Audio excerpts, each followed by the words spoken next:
Yo, what's up, dude? Ketemu lagi dan kita di sini masih di segmen Sekelebat Info, di mana nanti di sini kalian bisa dapetin info terbaru dan terpanas tentunya, guys. Oke, hari ini di tanggal 19 ya, di bulan Desember 2023. Dan seperti biasa, tidak lupa kita selalu ingatkan buat teman-teman semua untuk selalu mematuhi protokol kesehatan dimanapun kalian berada. Apalagi di keramaian, karena di luar sana banyak sekali virus-virus dan juga penyakit yang mengancam kesehatan kita, guys. Oke, kita langsung aja melihat bagaimana update dari global crypto market cap. Seperti yang terlihat ya dari data coin market cap di sini menunjukkan adanya penurunan di 2,58%. Kemudian untuk Fear and Greed Index juga mengalami penurunan di 70 ya untuk poinnya, tapi masuk di area greed. Jadi bisa kita bilang memang ada sedikit penurunan, tapi kalau kita lihat ya, tampaknya beberapa berita hari kemarin ini cukup bagus dan kemungkinan besok untuk Fear and Greed Index bisa naik lagi, guys. Kita akan lihat ya besok nanti seperti apa.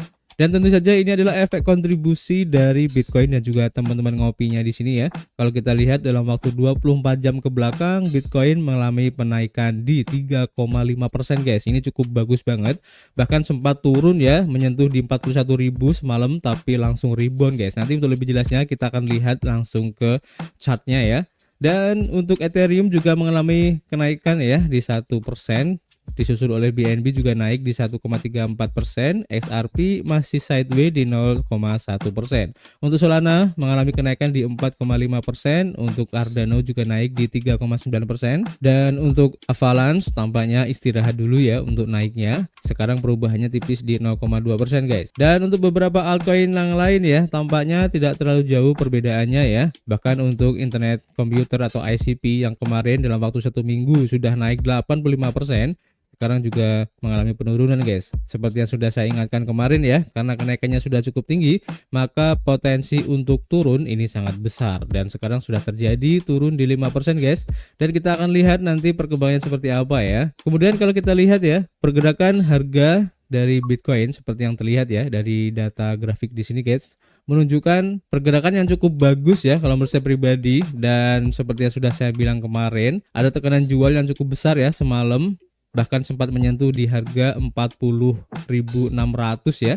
Jadi kalau kalian mengikuti DCA kita kemarin, mungkin ada yang sudah tertrigger untuk open posisi buy, sehingga sekarang pasti sudah mendapatkan profit, guys. Dan selanjutnya untuk close candlenya di sini tebal ya, tepat di sekitar harga $42.000. Dan di sini kalau kita lihat tampaknya sudah menunjukkan adanya kenaikan lagi.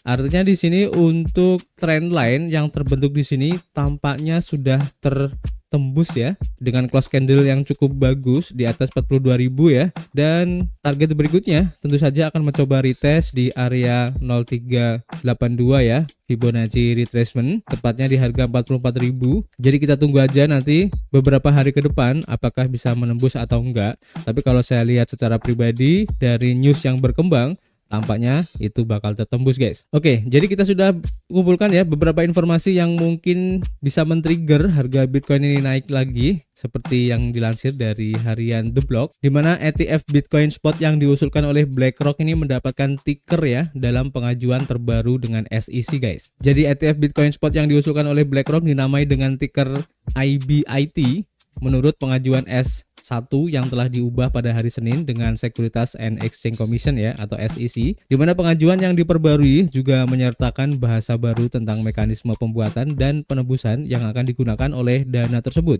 Sebuah topik pertemuan baru-baru ini ya antara BlackRock dan pejabat SEC, guys. Dan pembaruan terbaru ini tampaknya optimis ya, menuju ke arah apa yang disebut model penembusan uang tunai yang menurut para analis tampaknya disukai SEC. BlackRock kemungkinan besar ingin memiliki model penukaran in-kind yang akan memberikan fleksibilitas yang lebih besar ya kepada manajer aset dalam mengelola portofolio. Tetapi SEC kemungkinan besar lebih menyukai apa yang disebut model tunai yang mengharuskan BlackRock untuk memindahkan Bitcoin dari penyimpanan, menjualnya segera, dan kemudian memberikan uang tunai kembali kepada investor jika mereka ingin menukarkan saham. Memo menunjukkan ya bahwa perusahaan termasuk BlackRock dan juga Fidelity telah bertemu dengan agensi selama beberapa minggu terakhir untuk membahas detail tentang bagaimana proses penebusan akan bekerja untuk ETF Bitcoin Spot ini, guys. Arc21 Shares dan juga Wisdom Tree juga mengajukan pengajuan S-Strip 1 yang telah diubah ke SEC pada hari Senin untuk dana Bitcoin Spot yang mereka usulkan. Regulator belum menyetujuinya, meskipun pasar telah melonjak di tengah optimisme bahwa keputusan bisa lebih dekat. Lebih lanjut di sini ya, diinformasikan dari Watcher.guru bahwa ARK21 share spot Bitcoin ini telah di listing ya di website DTCC dengan under tickernya ARKB guys, dan ini menjadi salah satu indikasi ya untuk persiapan perilisan ETF Bitcoin Spot guys. Seperti yang sudah terjadi pada BlackRock juga ya beberapa waktu lalu. Dan lebih lanjut di sini diinformasikan dari harian Trustnotes bahwa ARK Invest telah mengubah kode ticker di ARK21 Search Bitcoin ETF atau ARKB menurut pengajuan ke SEC ya pada hari Senin ini guys. Pengajuan yang telah diubah menyatakan bahwa penebusan dan pembuatan saham akan dilakukan secara tunai tanpa opsi untuk barang dan jasa, dan menambahkan detail mengenai seeding ya atau penyemaian. Hal ini menyebabkan sponsor atas nama Trust secara otomatis menginstruksikan pihak ketiga yang ditunjuk yang mungkin merupakan afiliasi dari partisipan resmi dan dengan siapa sponsor telah menandatangani perjanjian atas nama Trust. Dalam hal ini adalah pihak ketiga tersebut atau pialang utama atau pemberi pinjaman. Pihak dari ARK Invest ini mengubah sesuai keinginan SEC adalah indikasi lain ya bahwa persetujuan untuk ETF akan datang dalam waktu 3 minggu ini guys. Batas waktu untuk ETF spot ini adalah di 10 Januari di mana SEC harus menyetujui atau menolaknya, mempertimbangkan beberapa pernyataan dari Ketua SEC Gary Gensler yang secara praktis mengatakan bahwa pengadilan telah memerintahkan SEC untuk menyetujui. Lampu hijau hampir dijamin pada saat ini guys. Jadi tampaknya menjelang 10 Januari nanti ini akan banyak informasi-informasi yang cukup signifikan ya, khususnya berkaitan dengan ETF spot Bitcoin ini. Dan memang dari segi optimisme sangat besar karena beberapa indikator-indikator yang tadi ya. Dan kita lihat aja nanti akhir dramanya seperti apa guys. Dan kita lanjut ke informasi berikutnya. Kita lansir dari harian Cryptopolitan di mana Grayscale memprediksi guys ledakan Bitcoin senilai 30 triliun dolar guys di masa depan. Nah, ini menarik ya. Jadi ketika komunitas aset digital mengarahkan pandangannya pada tahun 2024, antisipasi seputar keputusan SEC tentang ETF Bitcoin Spot sangat jelas guys. Dan persetujuan ini menurut Sonenshin dapat menjadi pengubah permainan ya atau game changer. Membuka sekitar 30 triliun dolar kekayaan yang disarankan, dan angka ini menunjukkan potensi yang belum tersentuh ya, terutama dari para investor yang hingga saat ini dapat melakukan investasi Bitcoin karena kendala regulasi. Prediksi dari Sonenshin bukan hanya sebuah perkiraan guys, tetapi didasarkan pada kenyataan landscape aset digital yang terus berkembang. Potensi masuknya jumlah kekayaan yang begitu besar ke dalam Bitcoin tidak hanya akan meningkatkan statusnya di dunia investasi, tetapi juga mendemokratisasi akses ke kelas aset yang sedang berkembang ini guys. Grayscale yang saat ini merupakan salah satu dari lebih dari selusin pemohon yang berlomba-lomba untuk mendapatkan produk ETF berada di titik puncak revolusi keuangan yang potensial ini. Implikasi dari lampu hijau SEC untuk ETF spot Bitcoin jauh melampaui sekedar angka, dan ini melambangkan penerimaan yang lebih luas ya dan integrasi mata uang digital ke dalam keuangan arus utama. Pandangan Sonenshin bukan hanya tentang perkiraan pasar yang optimis, ini tentang membentuk kembali landscape investasi, meruntuhkan hambatan yang telah lama menghalangi segmen signifikan dari calon investor guys. Intinya ya, persetujuan untuk ETF spot Bitcoin ini seperti yang diantisipasi oleh CEO Grayscale dapat menandai era baru dalam dunia aset digital. Dan ini adalah perkembangan yang menjanjikan untuk membuka pintu gerbang kekayaan yang disarankan, yang berpotensi mengantarkan pada ledakan Bitcoin senilai 30 triliun dolar ya. Dan ini menandai momen penting dalam sejarah Bitcoin dan mata uang digital pada umumnya guys. Jadi kita tunggu aja. Ini keren banget guys. Seandainya benar-benar menjadi kenyataan ya. Ini keren banget. Selanjutnya kalau kita lansir dari Cryptopolitan juga ya, di mana Bitwise menjatuhkan iklan atau mengeluarkan iklan guys untuk spot Bitcoin ETF-nya. Nah, ini keren banget ya. Jadi keputusan Bitwise untuk meluncurkan kampanye iklan pada saat ini bukan hanya langkah pemasaran yang berani ya. Ini adalah permainan catur dalam permainan rumit regulasi dan penerimaan mata uang kripto dengan permohonannya untuk ETF Bitcoin Spot yang masih dalam tinjauan SEC. Bitwise berada di antara selusin pesaing yang berlomba-lomba meluncurkan ETF Bitcoin Spot pertama yang disetujui di Amerika Serikat.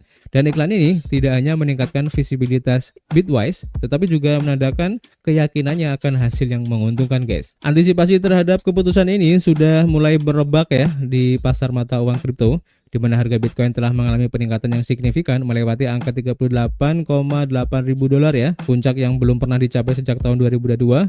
Dan tren naik ini sejalan dengan prediksi dari lembaga keuangan seperti Standard Chartered yang memperkirakan lonjakan substansial dalam nilai Bitcoin setelah persetujuan ETF. Perkembangan seperti ini dapat melambungkan aset digital ke level yang belum pernah terjadi sebelumnya, berpotensi mencapai angka $100.000 ya, yang banyak dispekulasi pada akhir 2024 kemarin. Nah, kesimpulannya di sini guys, untuk peluncuran iklan ETF Bitcoin Spot Bitwise bukan hanya langkah promosi, tetapi juga langkah strategis dalam narasi yang jauh lebih besar. Ini mencerminkan kepercayaan diri perusahaan dalam perubahan sikap regulasi dan komitmennya untuk memposisikan diri di garis depan dalam perubahan ini guys. Buat kalian yang penasaran dengan iklannya, kalian bisa cek sendiri aja di sini ya untuk lebih jelasnya. Jadi ini cukup menarik ya dan menunjukkan optimisme yang sangat besar terhadap persetujuan ETF Bitcoin Spot dari SEC ini guys. Dan kita tunggu aja apakah hal ini akan ditiru oleh aset manager yang lain. Ini cukup menarik guys. Dan kita lanjut ke informasi berikutnya. Kita lansir dari harian The Block. Diinformasikan bahwa Hakim Federal menyetujui penyelesaian antara CFTC dan Binance. Dan ini menarik ya. Jadi seorang Hakim Federal menyetujui penyelesaian antara bursa kripto Binance dan Komisi Perdagangan Berjangka Komoditi atau CFTC ya. Sebulan setelah mantan CEO bursa kripto tersebut mengaku bersalah atas tuduhan yang berkaitan dengan pelanggaran anti pencucian uang. Di bawah penyelesaian tersebut, mantan CEO Changpeng Zhao harus membayar $150 juta ya. Dengan sepertiga dari jumlah tersebut dibayarkan dalam 30 hari ke depan. Menurut perintah yang ditandatangani pada 14 Desember oleh Hakim Manish Shah di Pengadilan Distrik Amerika Serikat untuk Distrik Utara Illinois. Binance harus membayar denda sebesar $1,35 miliar ya kepada CFTC serta menghilangkan sekitar $1,35 miliar untuk biaya transaksi yang tidak sah menurut perintah tersebut guys. Badan tersebut juga mengatakan bahwa Binance atas arahan mantan CEO Changpeng Zhao meminta pelanggan di Amerika Serikat dan mengetahui peraturan di Amerika Serikat tetapi memilih untuk mengabaikannya. Menurut sebuah pernyataan yang dirilis pada hari Senin. Perintah persetujuan tersebut juga mengharuskan Binance dan Zhao untuk menjamin bahwa bursa akan menerapkan struktur tata kelola perusahaan yang mencakup dewan direksi dengan anggota independen, komite kepatuhan, dan komite audit. Jadi kita tunggu aja guys, semoga masalah ini segera selesai dan Changpeng Zhao serta Binance ini bisa lepas ya dari gangguan CFTC ataupun SEC guys. Dan kedepannya nanti ya Binance dan juga Changpeng Zhao ini tidak akan diutak-atik lagi sehingga mereka bisa bebas untuk mengembangkan bisnisnya ya dan menjadikan Binance ini kedepannya lebih baik ya sebagai exchange terbesar saat ini. Jadi kita tunggu aja nanti seperti apa. Dan kita lanjut ke informasi yang terakhir. Kita lansir dari Watcher.guru. Diinformasikan Komisi Uni Eropa membuka investigasi terhadap X milik Elon Musk guys. Jadi dalam perkembangan lain yang dihadapi platform media sosial milik miliarder ini, Komisi Uni Eropa telah membuka penyelidikan terhadap X milik Elon Musk. Selain itu, Uni Eropa juga dilaporkan telah mengancam Elon Musk dengan sanksi setelah CEO Tesla tersebut gagal memenuhi permintaan sensor yang diajukan. Penyelidikan ini dilakukan setelah muncul kontroversi baru-baru ini ya terkait platform tersebut. Kemudian sejumlah iklan mengancam untuk keluar dari platform tersebut. Dan sekarang New York Times melaporkan penyelidikan resmi setelah Elon Musk gagal melawan konten terlarang dan disinformasi di X. The New York Times menyebut penyelidikan ini sebagai langkah regulasi yang lebih substansial untuk menindak X karena mengurangi praktik moderasi konten. Setelah itu, mereka mencatat bahwa penurunan kebijakan tersebut telah disamakan dengan peningkatan konten yang menghasut. Di Twitter sebelumnya guys, X belum menanggapi penyelidikan dari blok 27 negara tersebut. Sebaliknya, pengembangan adalah bagian penting dari upaya Eropa untuk mengawasi konten internet yang mereka anggap mengandung kebencian atau sejenisnya guys. Namun Amerika Serikat masih beroperasi dengan internet yang sebagian besar tidak diatur. Undang-undang layanan digital Uni Eropa membuat mereka mencari lebih banyak kepatuhan terkait moderasi konten online. Investigasi terhadap X tidak memiliki tenggat waktu yang telah ditentukan menurut laporan terbaru guys. Jadi kita tunggu aja apakah Elon Musk ini akan menjadi korban berikutnya ya setelah Changpeng Zhao. Ini cukup menarik untuk diikuti guys. Oke, jadi kalian tetap stay tune aja di channel kita ini. Nanti kita akan informasikan. Oke, jadi cukup untuk informasi hari ini guys. Dan seperti biasa, kita masih menunggu kritik dan saran kalian di kolom komentar. Nanti kita bisa ngobrol banyak di dalamnya. Dan tentu saja guys, kita akan ketemu lagi di informasi berikutnya. Peace.